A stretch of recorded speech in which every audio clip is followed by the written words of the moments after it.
Muy buenos días, estimados televidentes. Con ustedes, bueno, ya me conocen, Bill Wall, en ausencia de Mónica, que se encuentra fuera del país. Y nada, aquí estamos con ustedes, como hacemos con cierta frecuencia, y hoy pues vamos a tratar varios temas de actualidad, y vamos a empezar por uno que precisamente comentábamos entre nosotros aquí antes de salir al aire, y es sobre el COVID. Personas que sí están desafortunadamente sufriendo ahora lo que parece ser el comienzo tal vez de una nueva ola de COVID que preocupa no solamente en República Dominicana, que todavía no hablamos de ola, pero fuera en ciertos países se están viendo que se está otra vez de nuevo surgiendo esta contaminación del COVID. Nuevas variantes del COVID. Es decir, con esto lo que quiero hacer la advertencia de que no hemos vencido al COVID. El COVID existe. Nosotros en República Dominicana tenemos unos índices reportados de contagios bastante bajos últimamente, pero también se han reducido las pruebas, aunque siempre se mide en base a qué porcentaje de las pruebas salen positivos, pero de todas maneras eso tiene también un efecto exponencial. Cuanto más pruebas, pues más es factor multiplicador de casos. Pero lo otro es que tenemos también pruebas en casa, las pruebas caseras que nos hacemos nosotros mismos, y si salimos positivos, pues no necesariamente reportamos eso a las autoridades para que lo registren como tal. Es decir, que lo que se está registrando ahora son aquellas personas que se sienten con la necesidad de hacerse una prueba formal en un laboratorio para fines de establecer claramente si tienen o no tienen el COVID. Ese tipo de prueba solamente la van a hacer si tienen los síntomas de COVID o se creen que tienen los síntomas de COVID. Las demás personas, si tienen un catarro, algo de garganta, en fin, malestar, que asuma que pueda ser el COVID, se hace la prueba casera. Esa prueba casera es bastante eficiente, pero no es perfecta, no es de la calidad de una prueba PCR o las pruebas que hacen en los laboratorios. Y por consiguiente, tampoco tenemos la certeza de que esa prueba negativa sea realmente negativa. Y también hay que considerar, no cabe duda, que si es positivo, como dije anteriormente, no tenemos los mecanismos ni estamos aquí con la mentalidad ni el deseo de informar a las autoridades para indicar que nuestra prueba no ha dado positivo y que se incluyan en las estadísticas nacionales. Con esto quiero decir que estamos actuando como si ya el COVID no existiera. Por supuesto, muy raro ver a alguien con mascarilla, aún en los lugares donde hay aglomeración pública o en los sitios cerrados, por ejemplo. No vemos ya esa costumbre, se ha perdido. Y al perderse, empezamos a aumentar los riesgos de contagio. Igualmente el distanciamiento, igualmente el lavado de manos, los tres elementos fundamentales principales, digamos, que nos ayudaron a minimizar el efecto del COVID. Pero el COVID está ahí y hay personas que están viajando y hay casos diarios en Estados Unidos de montos elevados. En Europa igual. Ya nos cansamos de luchar contra el COVID. Hay otras situaciones que nos obligan a poner la atención, sea la cuestión de inflación, el efecto que tienen las economías, en nuestro costo de vida, digámoslo así, igualmente la situación en la guerra de Ucrania. Todas estas cosas nos distraen y nos hacen olvidar que el COVID aún anda por ahí. Nos acercamos a la época de invierno. En los países del norte sabemos que la gente se cierra, la gente vive bajo techo por el clima, y esto obviamente hace que haya más aglomeración de personas que se puedan exponer al contagio del virus. Entonces, lo que por favor quisiera que entendiéramos todo es que aún hay necesidad de mantener cierto grado de precaución, de protección. para no encontrarnos ante una situación donde no estamos necesariamente preparados y que las vacunas que se utilizaron al principio, las que la gran mayoría de la población dominicana llegó a protegerse con esa vacuna, ya hoy no necesariamente van a protegernos tanto con las nuevas variantes de COVID que han surgido. Ya hay vacunas en los Estados Unidos y en otros países que cubren variantes recientes. Refuerza, por supuesto, la protección ante el COVID original, o el Delta, Alfa, etcétera, y también contra variantes que han surgido después, como el Omicron, aunque hay varias variantes del Omicron, pero ayuda a protegernos. Entonces, eso sería la próxima vacuna, inyectarnos, y yo creo que tenemos que pensar que no podemos contar con una vacuna anual o periódicamente como única protección. Vamos a tener que poner de nuevo de nuestra parte, no evidentemente con la rigidez que se hizo al principio ni aún después, pero nosotros voluntariamente, cuando salgamos a algún lugar donde haya muchas personas y sean lugares cerrados, pues sencillamente es que mantengamos lo básico de la protección ante el COVID, que de hecho es la mascarilla. Pasando de esto a otro tema, es la situación que tenemos hoy en el mundo, liderada particularmente por la guerra Ucrania-Rusia. Ya llevamos 8 meses casi de combate desde la invasión el 24 de febrero de los rusos a Ucrania. Ha habido, como sabemos todo, algo que no esperábamos, que es la resistencia ucraniana, apoyado con armamento que le entrega Occidente, los países fundamentalmente de la OTAN, y hemos visto con cierta sorpresa la actuación muy pobre de las Fuerzas Armadas rusas. Se debe en parte tal vez a que los rusos consideraban que eso iba a ser una invasión fácil y nos encontramos en que no estaban preparados para esa guerra. El equipo no estaba en condiciones, el equipo bélico, el ánimo de los soldados pues muy bajo, tal vez no justificaban la razón de una guerra que no entendían, como le pasó a los Estados Unidos en Vietnam o más recientemente en Afganistán. Guerras que los propios nativos del país invasor no comprenden ni pueden justificar para exponer su vida y darle un sentido de patriotismo a su actividad militar. Eso no ha sido así. Los papeles se han invertido un poco, son los ucranianos los que están recuperando terreno que ya los rusos habían invadido en Ucrania y que lo habían inclusive a través de un mecanismo que es un mecanismo realmente que usamos en la democracia, pero aquí se hizo de manera dictatorial una consulta con los terrenos ocupados llevada a cabo por militares de puerta a puerta, militares rusos, para determinar si querían la anexión a Rusia o no. Evidentemente todos podemos conocer cuál iba a ser la respuesta de la gran mayoría, y ese terreno o esos terrenos que Rusia formalmente, del punto de vista de ellos, nadie más en el mundo lo acepta, pero del punto de vista de ellos ya es territorio ruso, pues aún esos territorios continúan ocupados y están siendo reconquistados por los ucranianos. Esto para ellos y para todos nosotros hace que la guerra tienda a extenderse por más tiempo y los efectos de esa guerra, que lo venimos sufriendo desde casi su comienzo, pues van a continuar por más tiempo.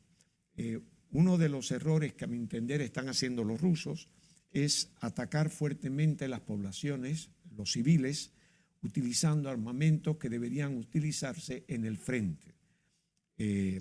Ese error lo cometieron igualmente los alemanes en la batalla de Gran Bretaña en 1940.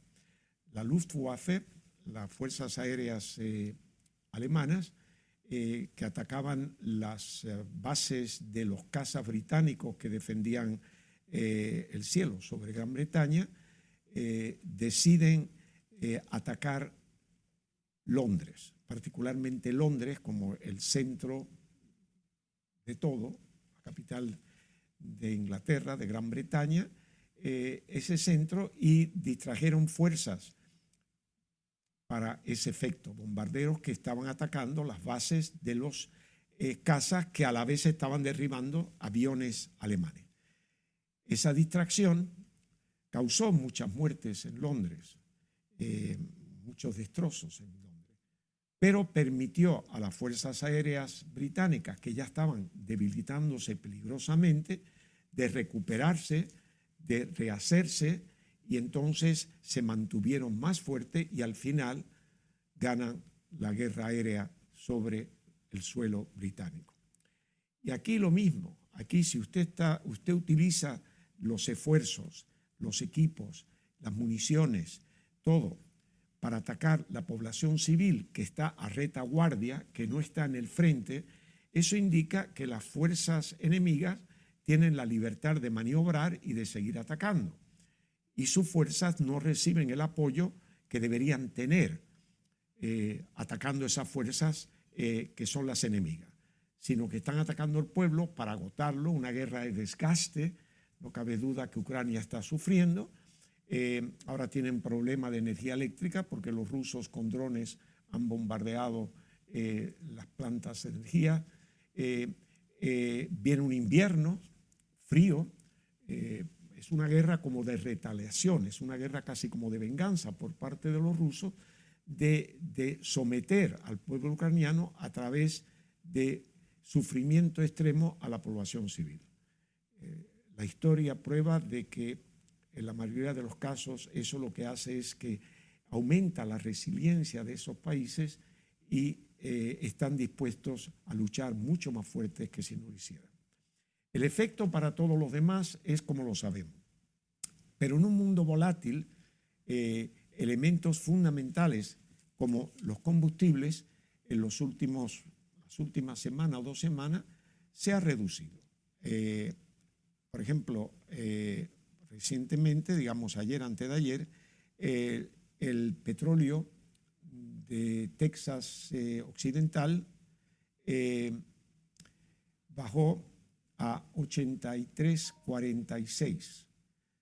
Es decir, $1.54 por debajo del límite que había puesto el gobierno dominicano de $85, a partir del cual el gobierno subsidia todos los aumentos. Es decir, que 85 es el punto a partir de que el gobierno subsidie y no se mueva, no aumente, como ha pasado, que ya llevamos meses en esto, no aumente el costo de combustible. Ahora mismo, con $1 y pico por debajo, no vamos a notar los efectos. Si bajara algo más y diera tiempo y se quedara sosteniendo esa baja por algún tiempo, veríamos entonces que la política del gobierno respecto al combustible, pues hubiera tal vez alguna baja en el precio para nosotros, pero que el movimiento en el rango en que está, que es mínimo, no va a ser muy significativo, que digamos. Sería más bien una medida de apoyo, de probar que el gobierno cumple con su cometido de que por debajo de los 85 se abre entonces al mercado anticipando una baja. Pero es un alivio para el gobierno, porque un alivio para el gobierno es un alivio para el país y un alivio para todos nosotros. Ya sabemos el gasto enorme que el gobierno mantiene con los subsidios a los combustibles, al sector energético, y por consiguiente esto pues nos alivia las finanzas nacionales y nos permite pues un ahorro en dólares que el país tiene que hacer grandes esfuerzos para obtener. Por otro lado, hemos visto un movimiento alcista en los últimos 2 o 3 días en los mercados de valores internacionales, particularmente los valores de Estados Unidos.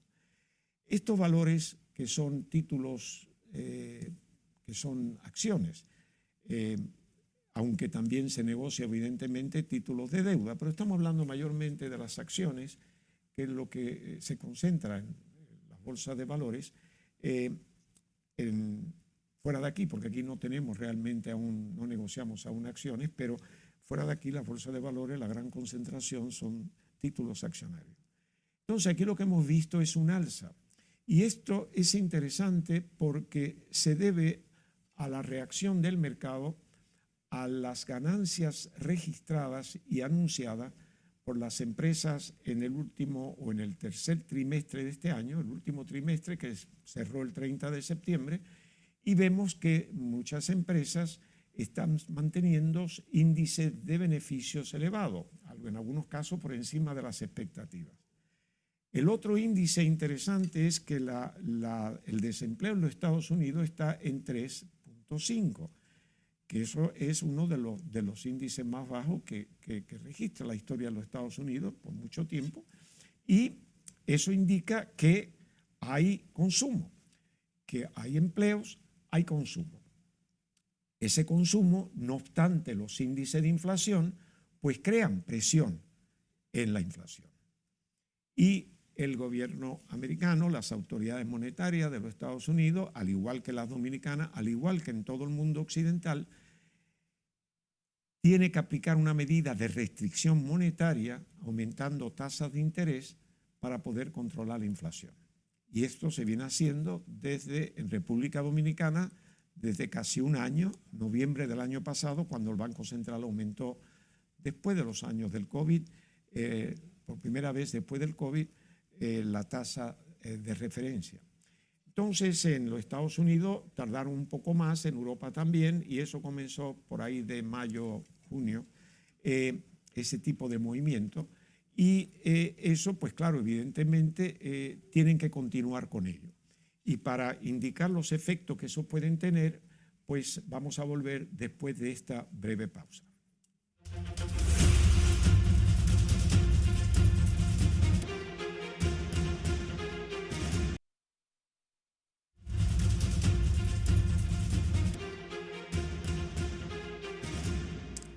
Muy bien, pues hablando de las tasas de interés, nos quedan 2 meses para que concluya este año, y aquí nos preocupa, seguimos, y por supuesto que nos preocupa, los aumentos en la tasa de interés en los Estados Unidos, siendo los Estados Unidos nuestro principal socio económico y estando la moneda dominicana anclada o fundamentada en el dólar, dado que si ese es el país con el cual sostenemos nuestro mayor intercambio de bienes, es evidente que vamos a tener que tener dólares para comprar en Estados Unidos y vamos a tener que vender a los Estados Unidos para obtener esos dólares.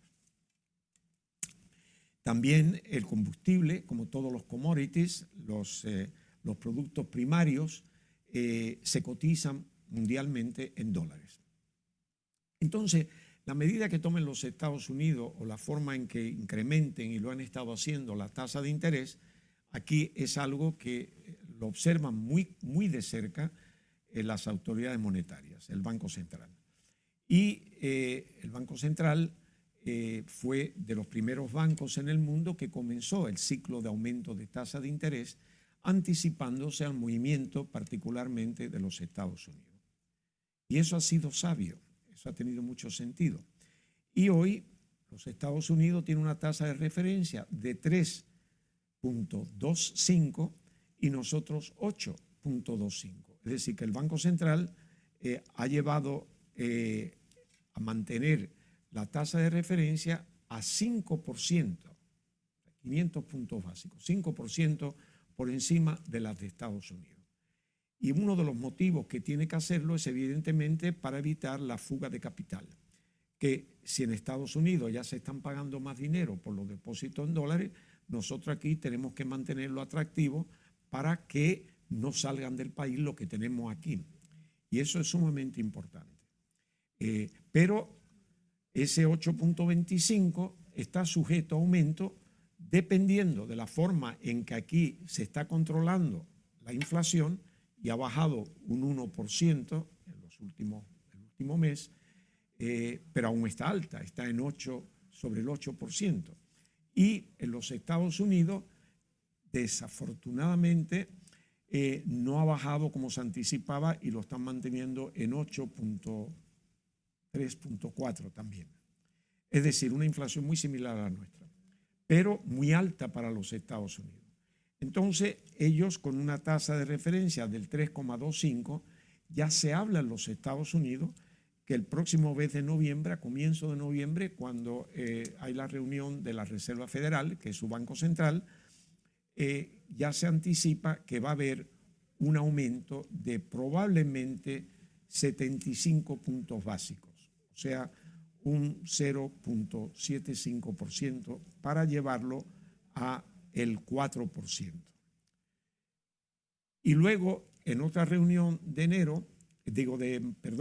diciembre, ya viendo el efecto de ese aumento, probablemente a un 4%, cómo ha afectado la inflación, si la ha reducido en algo o no, entonces se verían obligados a aumentar la tasa en 50 puntos básicos, medio por ciento, o tal vez en otro 0.75%. Los analistas coinciden en que para fin de año la tasa de referencia en Estados Unidos puede andar por el orden de 4.5%. Es muy probable, por los elementos que yo he mencionado, que esa tasa pueda estar entre 4.5 y tal vez 5, si los Estados Unidos ven que no se está controlando la inflación con la celeridad que ellos desean, que ellos programan. De ocurrir eso, como esperamos que va a ocurrir, aquí vamos a tener otro aumento en la tasa de referencia del Banco Central. Eso quiere decir que todo el sistema bancario, todo el sistema financiero nacional va a ser directamente afectado por los dos aumentos, porque un aumento en la tasa en los Estados Unidos evidentemente hace más costoso los préstamos en Estados Unidos. Las empresas evidentemente que todas toman prestado, les va a afectar, y por consiguiente los productos que vienen aquí van a mostrar un aumento. Nosotros, evidentemente aquí en el país, igualmente nos va a afectar. Si la tasa de 8.25 termina en 9 o 9,5%, el impacto en la banca, en las empresas, todo el sistema, pues va a ser bastante significativo.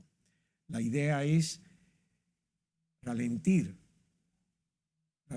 la economía para que se baje la tasa de inflación. Es decir, cortar el poder adquisitivo, hacer los productos más que ahora mismo hay oferta, pues hacerlo que escaseen y nivelar los precios, el precio del dinero con el precio del producto. Y por eso se anticipa que habrá recesión en los Estados Unidos y en países europeos el próximo año. Una recesión es un crecimiento negativo. Y suena interesante esto de crecimiento negativo, porque el crecimiento debe ser positivo, pero tenemos que ponerlo positivo si realmente aumenta, y negativo si realmente baja por un periodo de 3 meses. Y aunque sea una baja, tenemos que decir esta frase un poco simpática, que puede ser hasta irónica, de un crecimiento negativo. Pero eso significa que la economía, en vez de crecer, se está reduciendo. Y eso esperemos que cuando suceda sea corto el plazo, que sea momentáneo, que estos aumentos, estas restricciones monetarias, pues surtan efectos y que no sea tan impactante el problema para toda la economía en general.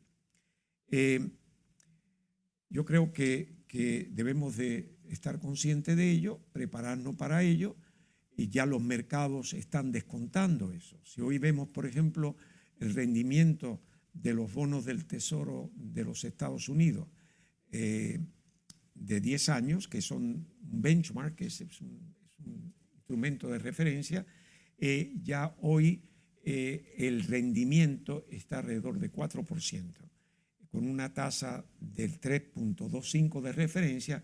Eso ya está previendo que lo más probable es que a principios del mes próximo suba como mínimo unos 75 puntos básicos. Así que esto suena todo muy complejo, suena todo muy esto, pero para aquellos que entienden la dinámica de los mercados, pues no tanto. Para los demás, pues va a ser más de lo mismo. Vamos a tener más restricciones, la tasa de cambio ha subido un poco, pero el Banco Central aún mantiene un monto muy positivo de reservas líquidas internacionales. Creo que la última cifra que vi fueron 13.800 millones de dólares. Esto todavía le da cierto confort de poder maniobrar y mantener la tasa de cambio a los niveles que la tenemos ahora, que anda alrededor del 54%, y nos ayuda, puesto que los productos que entren al país con un peso a 54 por 1, de hecho combate el efecto inflacionario al reducir en algo el precio en términos de la moneda nacional, si ésta estuviese a los niveles que hubiese estado de continuarse la depreciación calculada del Banco Central. Yo estimo, a grosso modo, no he hecho cálculo, que si el Banco Central hubiera continuado depreciando el peso como se hacía tradicionalmente, con una inflación baja, manejable, pues posiblemente nuestro peso estaría hoy alrededor de un 62, tal vez un 62 pesos el dólar, o un poco más, o 63. Pero esa diferencia que no solamente la diferencia en lo que estaba, que era un 58, una diferencia de como un 6% aproximadamente, que bajó para nosotros el valor del dólar, pero realmente no es que bajó el dólar, es que aumentamos el valor del peso. Pero si hubiésemos continuado la trayectoria anterior, pues la diferencia hubiera sido mucho mayor. Así que eso, por ese lado, podemos considerar dichoso. No creo que vamos a ver cambios drásticos. Vamos a ver el turismo. El turismo sigue con altas expectativas en este periodo de invierno que comienza pronto, estando ya en el segundo mes de otoño, viendo a ver qué posibilidades hay. Se perfila bien. Todo depende mucho de la situación en Europa, que va a ser dura. La inflación afecta también al europeo.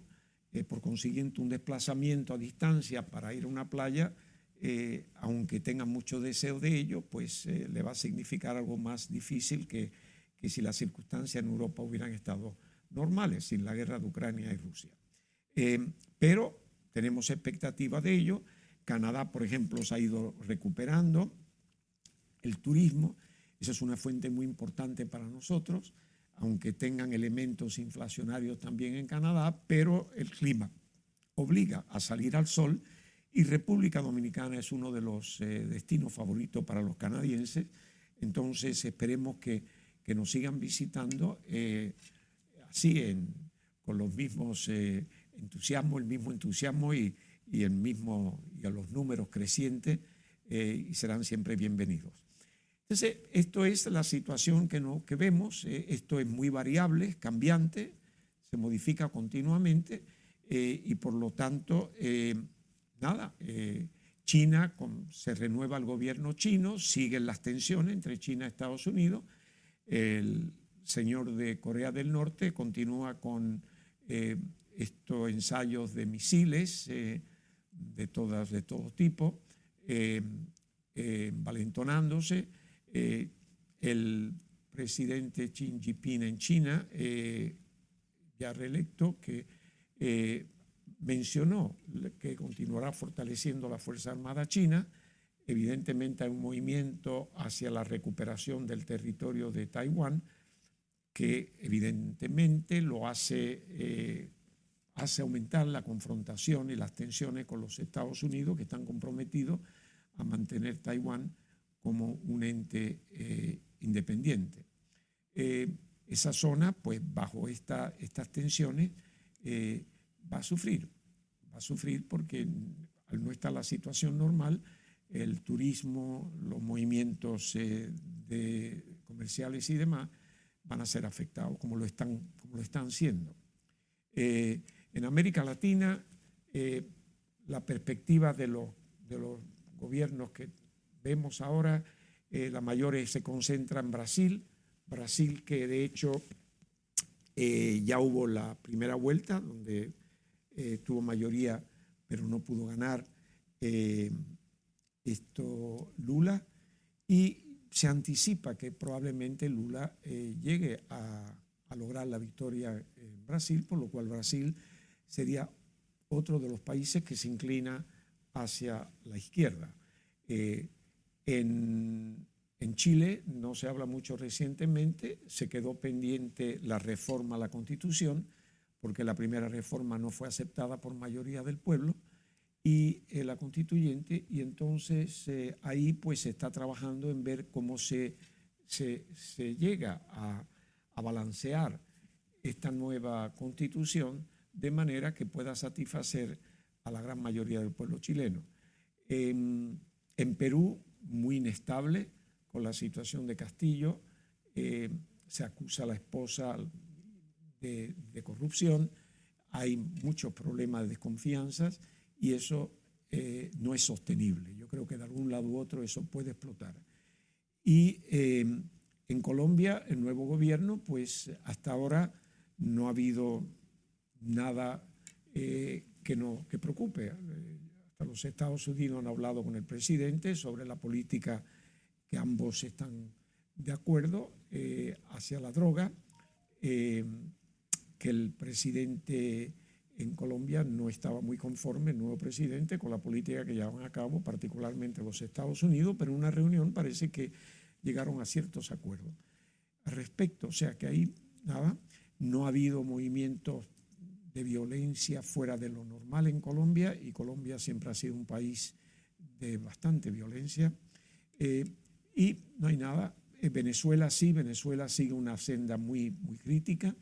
Ya se habla de más de 7 millones de venezolanos que han salido del país, el éxodo venezolano, buscando nuevos lugares, mayormente hacia los Estados Unidos, que es un problema muy difícil, y otros centros americanos que igualmente fluyen hacia Estados Unidos. Esa masa de refugiados, de inmigrantes, siguen preocupando los estados sur de Estados Unidos, que en algunos casos han enviado los gobiernos estatales autobuses cargados de estos refugiados o inmigrantes ilegales hacia los estados norte, como por ejemplo Nueva York. Y Nueva York se ha quejado de que no tiene los recursos para recibir esta masa de gente, y eso es un movimiento político. Los estados del sur tienen más gobiernos republicanos y los del norte pues más demócratas, perdón, y es una manera de mostrarle a los estados nórdicos de manera clara lo que representa recibir masas de personas y tratar de asimilarlo en la sociedad y la economía de esos estados. Pero todo esto es ante una próxima elecciones de término medio en los Estados Unidos, donde vamos a ver hasta qué punto los demócratas, o si los demócratas pueden consolidar su posición en el Congreso, o si los republicanos surgen. En un momento donde el señor Trump está ante las autoridades jurídicas defendiendo su situación, habiendo sido acusado de muchísimas maniobras ilegales, maniobras de toda índole. Vamos a hacer otra breve pausa y volvemos con ustedes.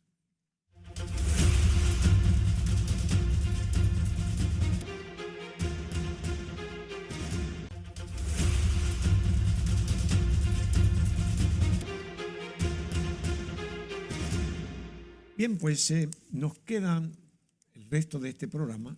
Vamos a tratar un tema que no tenía en mente, no tenía pensado tratarlo, pero que es necesario hacerlo. Y eso es Haití. Haití, que está en la palestra desde hace mucho tiempo para República Dominicana, mucho más que para ningún otro. Y la situación actual, después de muchos esfuerzos que los gobiernos dominicanos recientes y el actual en particular, han estado insistiendo en la necesidad de una solución de la comunidad internacional para Haití.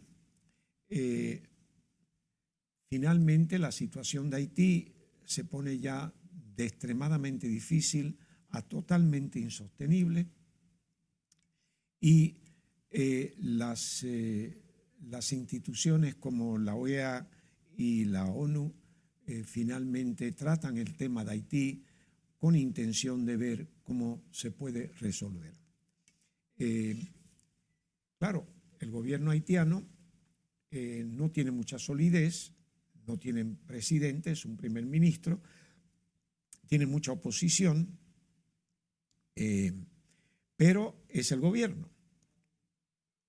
Y ese gobierno y su gabinete pues solicitaron a las Naciones Unidas una intervención militar para restaurar el orden en Haití, particularmente porque en Vegó, que es el puerto que maneja la entrada de combustible a Haití, está controlada por una de estas bandas y el gobierno, las autoridades no tienen acceso a ese combustible en un momento donde tienen casos de cólera que va en aumento por las condiciones de salubridad pobrísimas que hay, si es que la hay en Haití.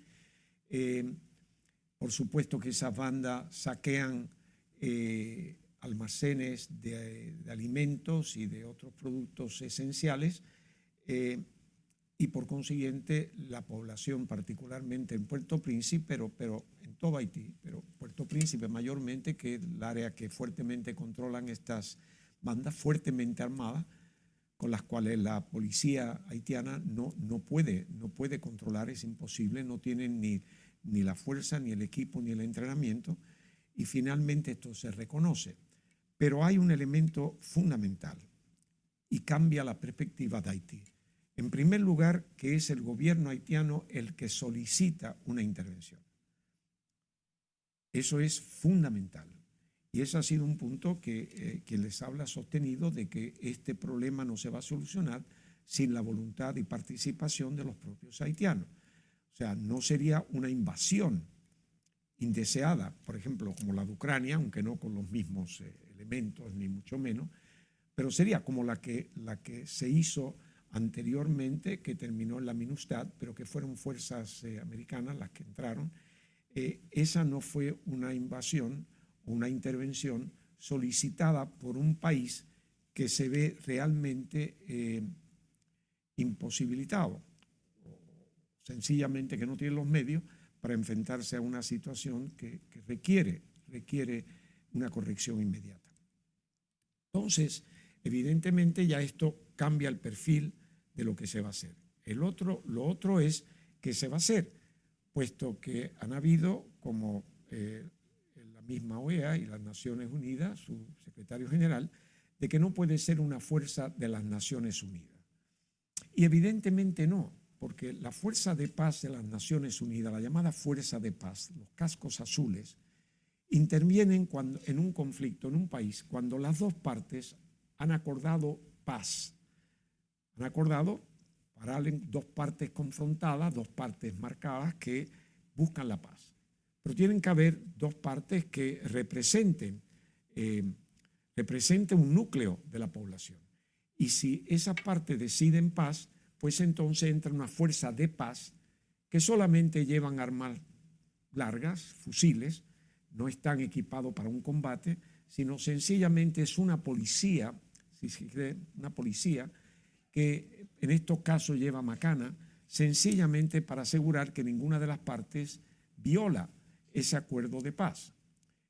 Pero no están preparados para entrar en combate. nunca lo han estado. Por eso la gran mayoría de los países que conforman precisamente esa fuerza de paz no son los países fuertes, los países que tienen los grandes ejércitos, porque esos grandes ejércitos están preparados para el combate a un nivel muy distinto.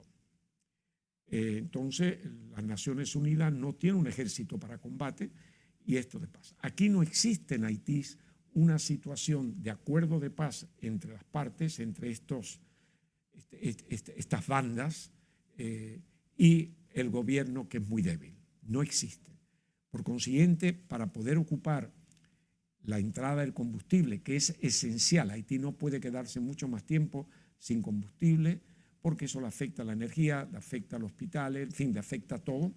Y la entrada de productos como medicinas, productos que requieren para combatir el cólera y otras enfermedades, y los alimentos para el pueblo, que ya tiene un alto índice de hambrientos. Entonces, tiene que ser una fuerza no grande en número, sino una fuerza muy bien entrenada, fuerzas especiales realmente. Son fuerzas especiales que los países que tienen fuerzas especiales son mayormente los países grandes. Estamos hablando de un núcleo que podía ser, no sé, tal vez 2.000 hombres, que evidentemente entrarían muy puntual.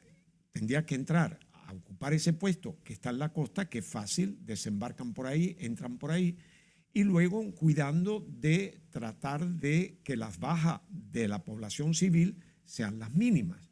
Eso es complicado porque las bandas están mezcladas, están en los sitios muy poblados y evidentemente un intercambio de fuego, pues van a caer inocentes, porque estas bandas se van a refugiar precisamente entre los civiles, entre las mujeres, niños, en fin, mayores de edad, sabiendo que eso es la protección que pueden tener, porque los que entren van a tener esa consideración en mente, o sea, van a tener que tratar de reducir ese efecto. Y eso va a ser muy difícil, va a tener que ser una intervención muy rápida. Probablemente usarán drones, pero los drones de nuevo, sí, porque le da toda la información, los detalles, los lugares que ellos van a atacar, que son lugares puntuales.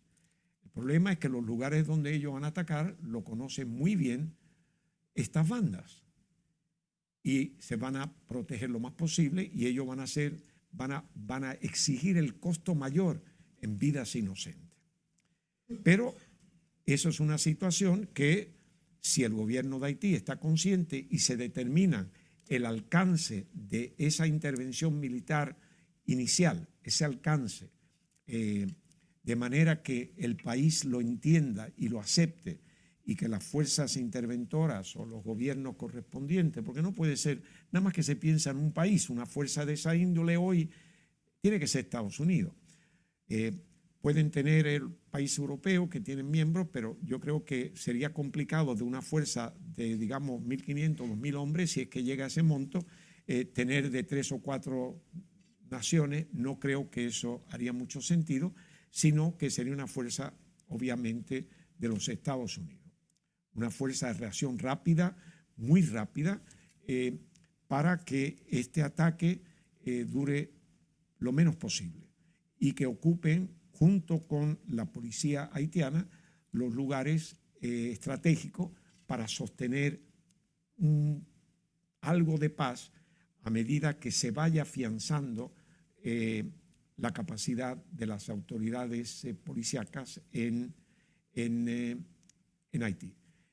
Ya Estados Unidos y Canadá le han entregado unos equipos, vehículos blindados a la policía para permitirle más maniobrabilidad y por supuesto poder de fuego para combatir estas bandas, cuando menos debilitarla en algo. Si ellos comienzan, si la policía comienza o coordinan el ataque con estos blindados o con mejor equipo a las bandas en el momento en que lleguen esa fuerza de intervención rápida, pues ya hay un elemento haitiano participando en esta maniobra.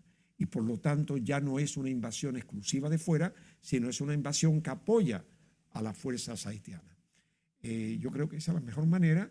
A partir de ahí ya, una vez que se acabe con ese primer paso pues se tendrán que establecer todos los mecanismos para fortalecer las fuerzas de seguridad haitianas, con equipo, con entrenamiento, en fin, y a la vez una llegada masiva de alimentos, de medicinas, médicos, expertos, y ver si en este caso puede llegar un momento donde se establezcan por una vez y todas las bases de fortalecimiento de las instituciones haitianas, de un gobierno que sea aceptado por el pueblo haitiano y que pueda, con ayuda de fuera, con un plan que ellos mismos diseñen y que fuera se le ayude a desarrollarlo, de manera que sea una iniciativa haitiana con apoyo internacional, y esto sí tendrá duración.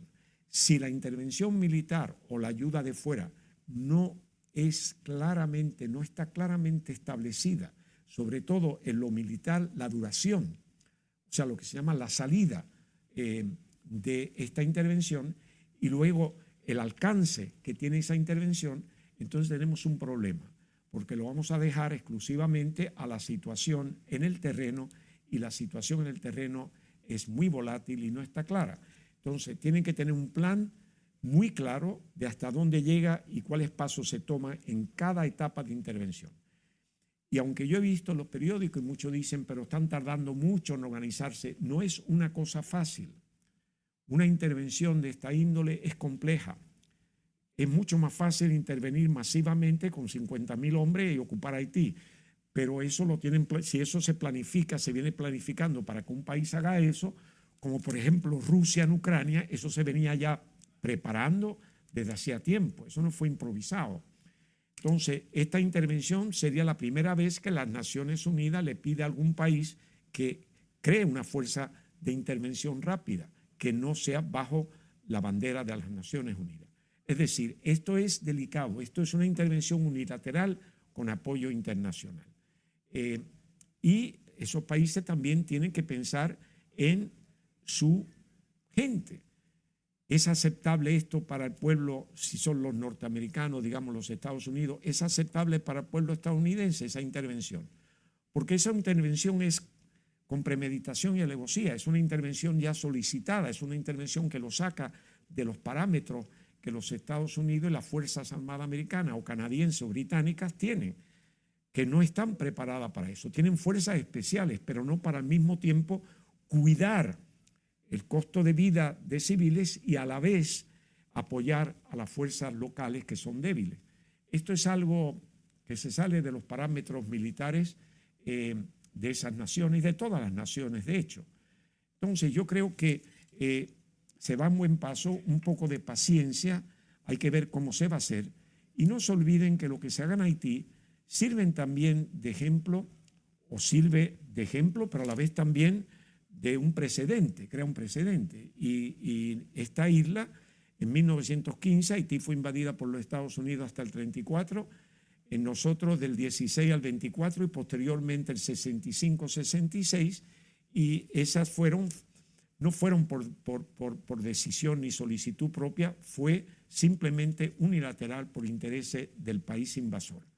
Así que yo creo que vamos por buen camino, un poco de paciencia. Yo creo que ya una vez que reconozcan estas naciones la necesidad de intervención de alguna manera, pues entonces la vamos a hacer la mejor manera posible, pero siempre teniendo en cuenta que Haití va a sufrir bajas de muchos inocentes o de inocentes, y que eso hay que minimizarlo porque ya es un pueblo muy sufrido, y claro, cuanto mayor sufrimiento y mayor escasez, más nos afecta a República Dominicana.